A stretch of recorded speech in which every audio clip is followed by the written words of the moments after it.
Recently, my two buddies and I returned from an overseas business trip. To celebrate our safe return, along with our wives, we spent a long weekend at Dave and Julie's place. It was a joyful time, full of laughter and camaraderie. We drank and played golf, drank and ate, and drank some more before taking our wives shopping later that evening. What might interest you most happened that night. Our gracious hosts, Dave and Julie, took Tim, his wife Sally, my wife Jill, and me to a local club called Morris. Given our earlier indulgence, we decided to hold off on drinking at the club. Still, we booked a cab to take us home at the end of the evening, just in case. Even without drinks, we were in high spirits. At one point, Julie noticed a group at another table. "Who are those three big guys over there?" she asked Dave. "The one sitting across from us. One of them looks familiar." Dave glanced over and replied, "They're professional soccer players. They play for the local team." "Oh, my God, yes!" Julie exclaimed as the other two wives turned to see what, or rather who, had caught her attention. "The one sitting directly across from us," Julie continued. "His name is Waller Lavalier. Mark Lavalier." Dave corrected her with a chuckle. "He's a pretty popular local star. And also handsome." Sally giggled, sparking a round of agreement from the other wives. Dave laughed. "Careful, ladies. He's dangerous. Maybe we should introduce ourselves to him," Jill teased, nudging me playfully in the ribs. "Calm down, Jill," Dave said, his tone suddenly serious. "He's already caused trouble in more than one marriage." Julie's eyes widened as realization dawned on her. "So it's him," she said, exhaling sharply. "I didn't recognize him at first. He's the one I've been telling you girls about, the one behind all that drama." Though we men weren't typically interested in idle gossip, we couldn't help but be curious. "What's the story with this guy?" Tim asked, leaning in. What we heard was far from pleasant. "Lavalier was here a few weeks ago," Dave began, "and he asked another man's wife to dance with him. Didn't even bother asking her husband's permission.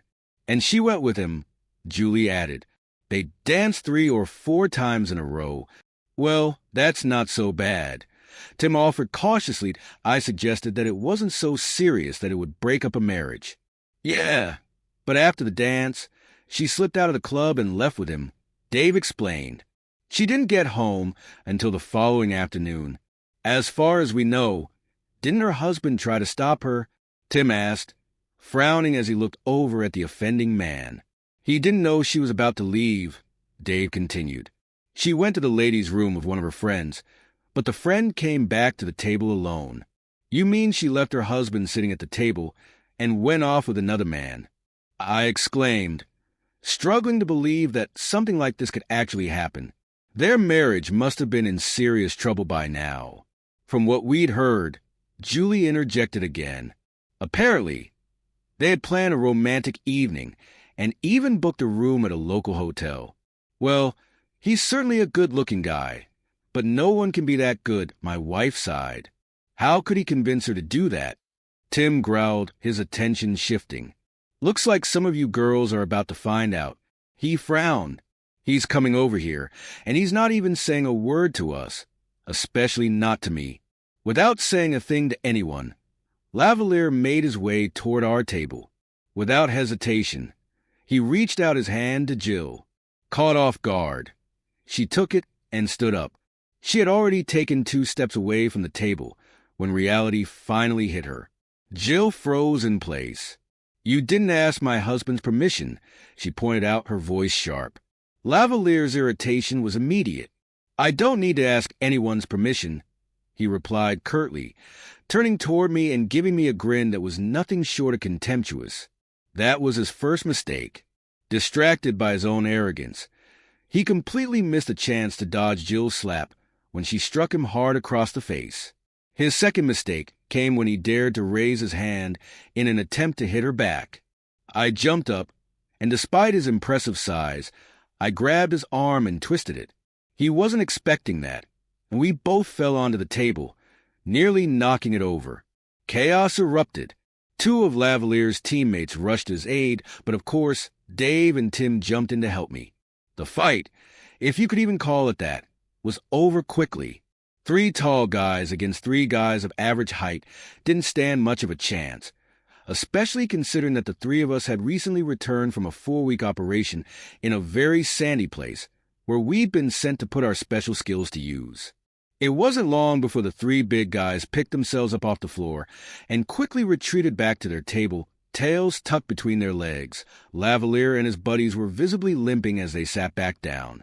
They had enough sense to realize they'd bitten off more than they could chew.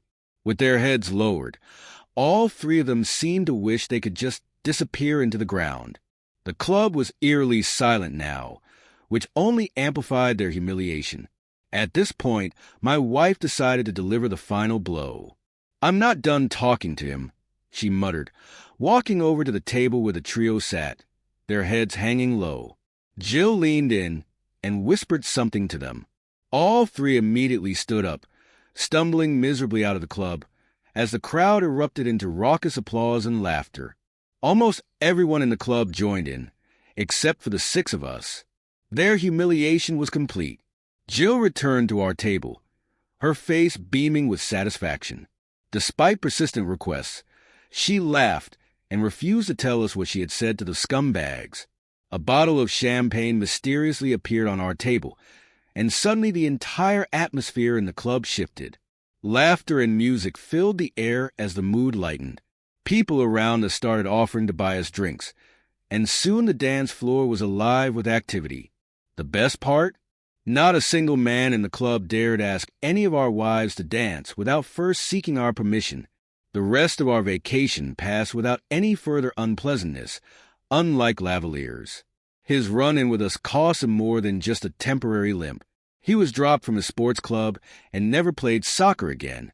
When we later asked Dave about him, he told us that Lavalier had simply vanished from the radar. We also wanted to know what had happened to his wife, the one who had left with him that night. But Dave didn't know for sure. There was a great deal of speculation about what had gone down between them, enough, he joked, to fuel a lot of stories.